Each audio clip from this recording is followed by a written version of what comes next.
Magandang umaga mga kahuan, narito na ating ulat panahon ngayong araw sa Pilipinas. Magandang umaga po sa ating lahat. Narito ang ating weather update para sa araw ng Biyernes, April 24, 2026. Wala pa rin man tayong minomonitor na anumang bagyo or low pressure area sa loob at labas ng ating Philippine Area of Responsibility. At patuloy ang pag-iral ng easterlies or yung mainit at malinsangan na hangin na nanggagaling sa dagat Pasipiko dito sa may Southern Luzon, Visayas at Mindanao. Para sa magiging panahon natin ngayong araw dito sa Luzon, asahan po natin ang maaliwalas na panahon.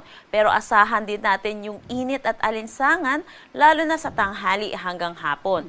Mababa naman yung chance ng mga malawakang pag-ulan, pero inaasahan din natin yung mga posibilidad ng mga localized thunderstorm, lalong-lalo na sa hapon at sa gabi.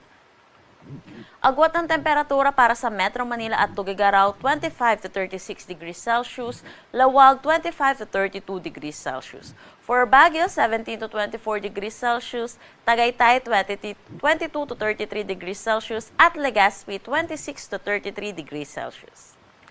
Para naman dito sa may Palawan, buong Visayas at Mindanao, gayon din inaasahan din natin ang maaliwalas na panahon. Pero asahan din natin yung init at alinsangan, lalo na sa tanghali hanggang hapon. May mga posibilidad po tayo ng mga localized thunderstorm, lalo na sa hapon at sa gabi. Agwat ng temperatura para sa Calayan ay nasa Puerto Princesa, 26 to 34 degrees Celsius.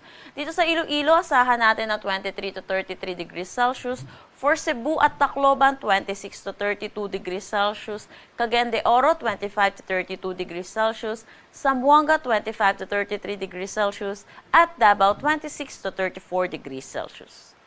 Para naman sa ating heat index or damang init na nilabas po natin kahapon, dito sa Metro Manila ay nakapagtala tayo ng 37 to 39 degrees Celsius. Pinakamataas nating naitala ay 44 degrees Celsius, dito ito sa may Cotabato City, at sinundan ng 42 degrees Celsius sa tatlong lugar, which is sa Sangli Point, Cavite, Iloilo City, Iloilo, at Butuan City, Agusan del Norte. Para naman sa ating forecast na heat index ngayong araw, inaasahan pa rin natin dito sa Metro Manila ang 37 to 39 degrees Celsius. Tatlong areas ang inaasahan natin na under ng danger level at pinakamataas pa rin posible natin maitala ay 44 degrees Celsius dito pa rin sa may Cotabato City, Maguindanao. Susundan ito ng 42 degrees Celsius sa Sangli Point, Cavite at Butuan City, Agusan del Norte.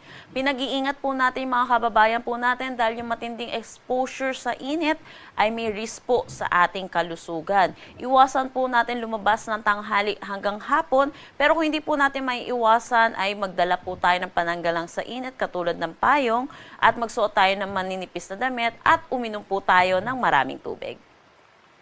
Wala naman tayong nakataas na anumang gale warning sa anumang seaboards ng ating bansa.